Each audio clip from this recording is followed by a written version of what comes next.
Bonjour et bienvenue. Bonjour. Aujourd'hui, on explore un sujet vraiment intrigant. Hmm. Les enseignements de Neville Goddard, Mhm. tirés de ses conférences, de ses écrits, souvent rassemblés sous le titre How to Manifest Our Desires. C'est ça, un titre assez direct. Oui. Et notre mission, si on peut dire, c'est de décortiquer un peu les clés de sa pensée. Parce que c'est quand même assez radical, non? Ce qu'il avance. Ah oui, tout à fait. L'idée que nous créons notre réalité. Mais pas juste comme une image, hein, littéralement. Exactement. C'est une vision où la conscience et l'imagination, c'est pas juste des facultés qu'on a, c'est la matière même de la réalité. Le tissu même. Voilà. C'est un vrai changement de paradigme qu'il propose sur qui on est, comment notre monde prend forme. On va essayer de démêler un peu tout ça. D'en saisir l'essence et puis voir comment ça pourrait s'appliquer, quoi. C'est l'idée. Alors, le point de départ, c'est peut-être le plus audacieux. La conscience est l'unique réalité. Pas juste qu'elle influence, mais quelle est la réalité. C'est ça. Et il va plus loin. Notre je suis, cette conscience d'être, eh bien c'est Dieu. Waouh. Qu'est-ce que ça implique alors concrètement de voir les choses comme ça? Ça change tout, vraiment tout notre rapport au monde. Si la conscience est la seule réalité, Alors, le monde extérieur, exactement, le monde extérieur, les circonstances, les gens, tout ça, c'est plus une chose séparée, indépendante de nous. Ça devient un miroir, un reflet? un reflet direct de notre propre état de conscience.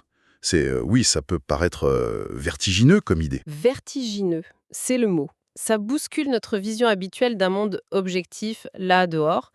Et il pousse ça assez loin, notamment avec la Bible, non?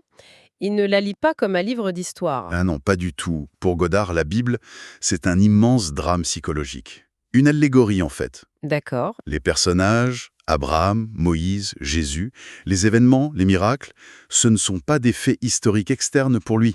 Ce sont des symboles. Des symboles de quoi? Des symboles profonds d'état de conscience, des processus psychologiques que chacun de nous vit ou peut vivre.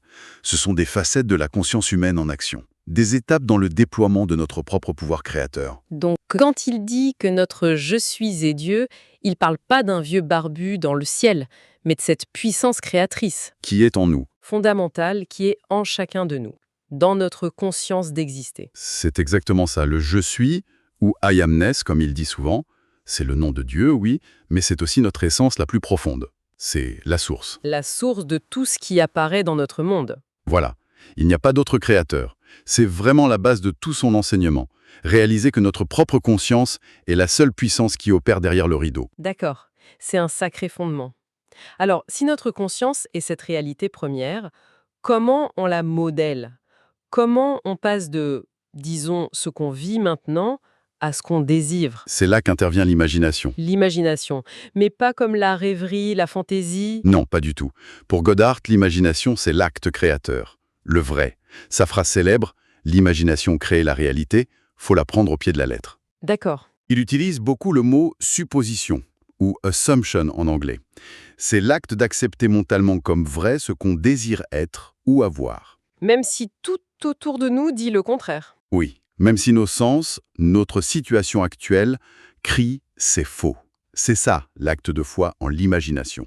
C'est plus que juste penser positif alors, c'est adopter une conviction. C'est plus profond que croire. C'est assumer l'état désiré, vivre depuis cet état. Et le point crucial, c'est le sentiment. Ah, le sentiment. Il insiste beaucoup là-dessus. Énormément. Pour que la supposition marche, il faut la ressentir comme vraie. Si on arrive à maintenir cette supposition, à l'habiter intérieurement, avec le sentiment de sa réalité, Elle finit par se manifester. elle finit par durcir en fait, comme il dit. C'est une image forte. L'imagination, c'est l'atelier où on forge activement notre futur. C'est fascinant de voir l'imagination comme ça, activement créatrice. Vous disiez qu'il utilise même des symboles anciens pour illustrer ça. Oui, il fait un lien intéressant avec les lettres hébraïques du nom divin, Yod, He, Vav, He. Il y voit une formule de la création. Ah oui, racontez. Alors, Yod, le I, ce serait la conscience pure, le je suis, la source. Ensuite, He, le A, ce serait l'idée, la conception dans l'imagination, comme voir une possibilité. D'accord. Vav, le V, qui est comme un lien, un clou, ça symboliserait le fait de ressentir cette idée, de l'incarner subjectivement, de la fixer en soi. C'est l'étape du sentiment donc. Exactement. Et le He final, le dernier A, ce serait le monde extérieur, la manifestation qui vient refléter cet état intérieur qu'on a assumé et ressenti. C'est une belle image, hein, ce parcours. Conscience, idées, sentiments, manifestations. Ça rend le truc presque concret, même si c'est intérieur. Mais alors la question pratique, comment on fait? Comment on arrive à ressentir le désir accompli? Bon, c'est là que Godard devient très pragmatique. La clé, c'est le sentiment. On y revient toujours. C'est pas supplier, espérer ou juste visualiser froidement. Non. Il faut vraiment incarner l'état émotionnel et sensorien qu'on aurait si c'était déjà fait. La joie, le soulagement, la gratitude, la paix. C'est ça qu'il faut capturer et vivre en imagination. Maintenant, Faut se projeter depuis le désir réalisé, pas vers lui. c'est tout à fait ça. Et il propose une méthode assez claire. Premièrement, savoir ce qu'on veut. Faut être précis. Pas de flou. Non. Deuxièmement, construire une scène mentale.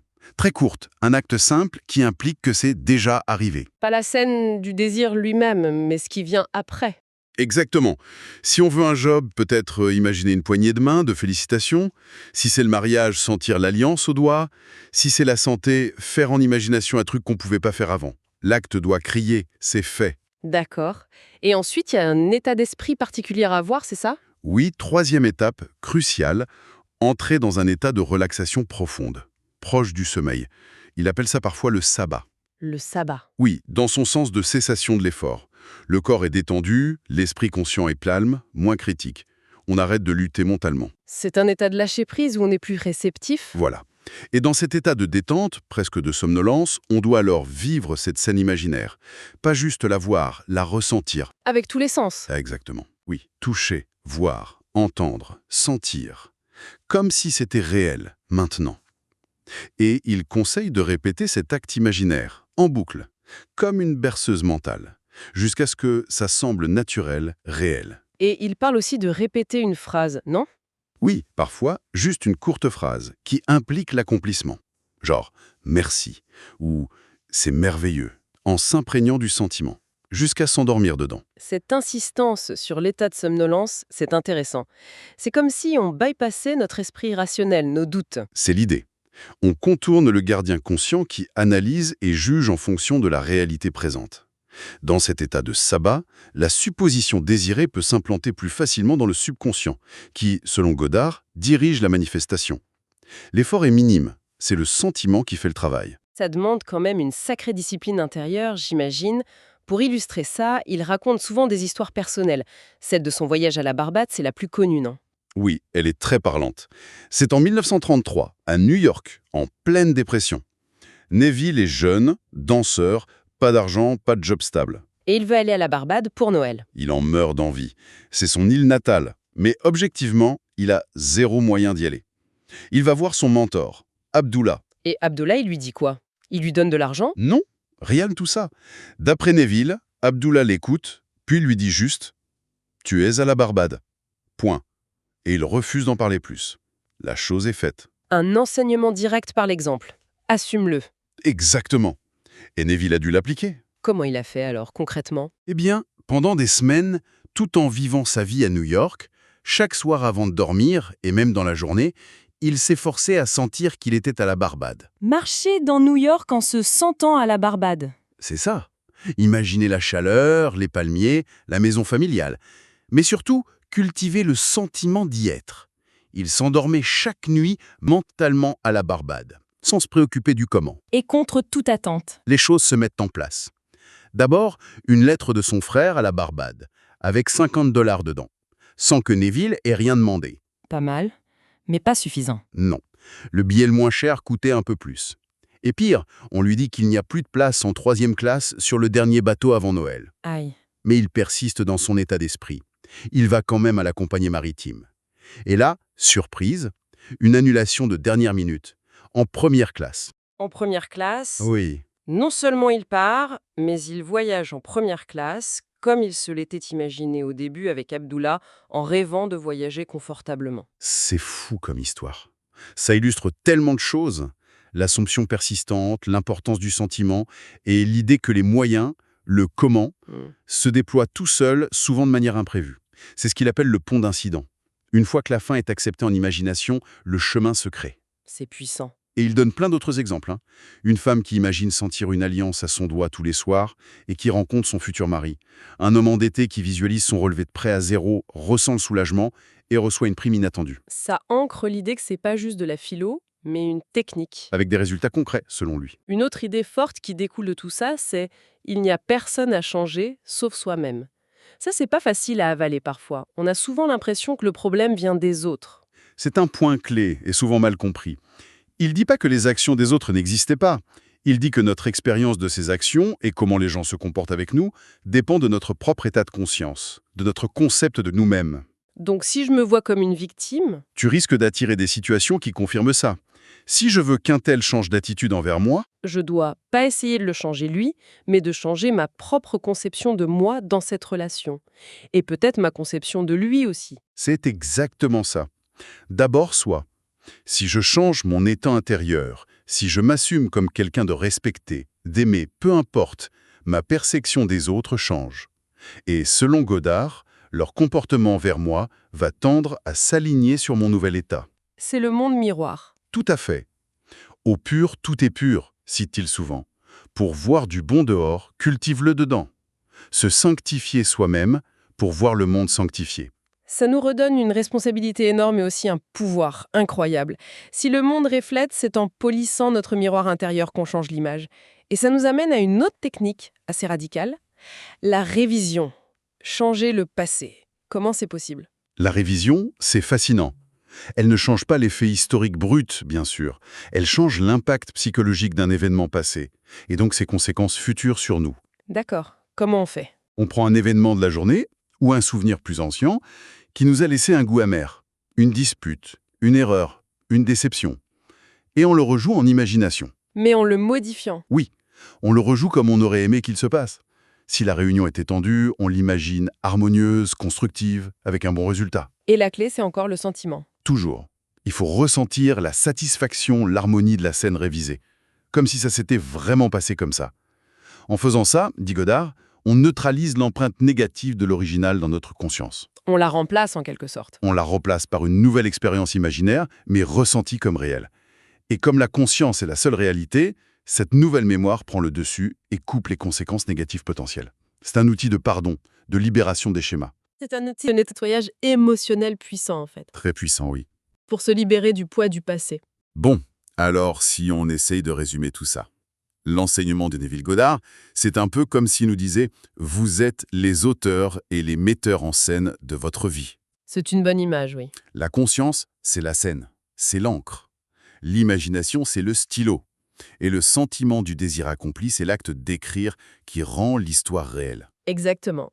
Son message clé, ça semble être « Assumez que vous êtes déjà ce que vous voulez être. Ressentez-le. Marchez dans cette conviction. » C'est une excellente synthèse.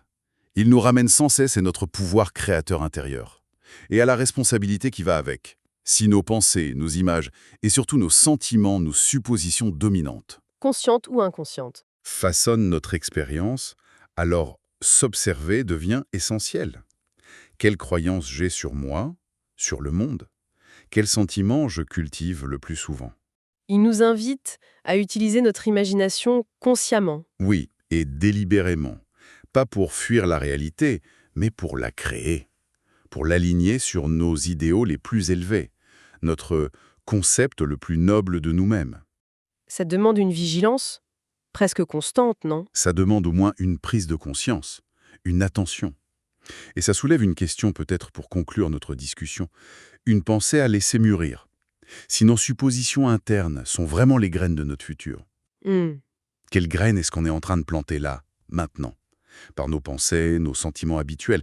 Qu'est-ce qui est en train de durcir en fait dans notre vie à cause des états qu'on habite le plus souvent en imagination? C'est une sacrée question pour l'introspection, ça, c'est sûr. Merci beaucoup pour cette exploration éclairante. Merci à vous, c'était passionnant. Merci et à bientôt.